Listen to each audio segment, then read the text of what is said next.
Sa ibang balita, pagsusulong ng charter change posibleng sa Enero ng susunod na taon pa masimulan dahil mas pagtutuunan muna ng pansin ng Kongreso ang panukalang pambansang budget para sa susunod na taon. Ang kabuuang detalye niyan alamin natin mula kay Jervis Manahan live via phone patch. Yes, Audrey, nagpulong nga ang mga pinakamataas na leader ng Senado at Kamara para pag-usapan ng charter change na isasagawa to give way for federalism.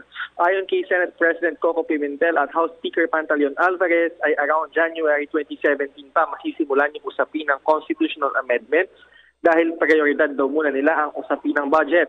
Hindi man kinimpirma ay sinabi nila na they are leaning towards voting separately as separate blocks sa mga issues sa CONAS. Tiniyak naman ng dalawang leader na magkatulong at ang buong kapulungan at magkakasundo sila. Wala pa raw silang timeline on how to do it pero tiniyak nila na it will happen under the Duterte administration. Ito ang unang beses na nag-convene ang Senado at Kongreso sa ilalim ng 17th Congress. Kasama sa mga dumalo sina Senador Tito Soto, Senador Loren Legarda, Senador Ralph Recto, Senador J.B. Ejercito at House Majority Floor Leader Rudy Fariñas.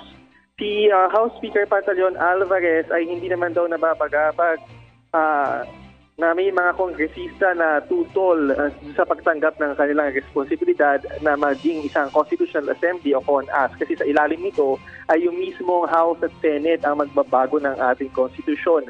May mga kongresista na against sa proposal na ito like sina Congressman Lito Atienza pero sabi nga niya ay this is the beauty of democracy. Pwede naman talagang tumuto ng lahat sa mga anumang proposal na nasa House of Representatives.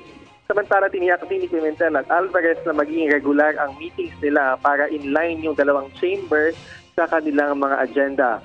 Habang wala pa ang CONAS, ay hinimok ni Senator Coco Pimentel ang mga senador na magbasa-basa na rin ng konstitusyon na para pagdating naman daw ng punto na pag-uusapan na nila ito ay alam naman na yung mga senador at kongresista tukol sa mga usapin na para maging handa na rin sila in general.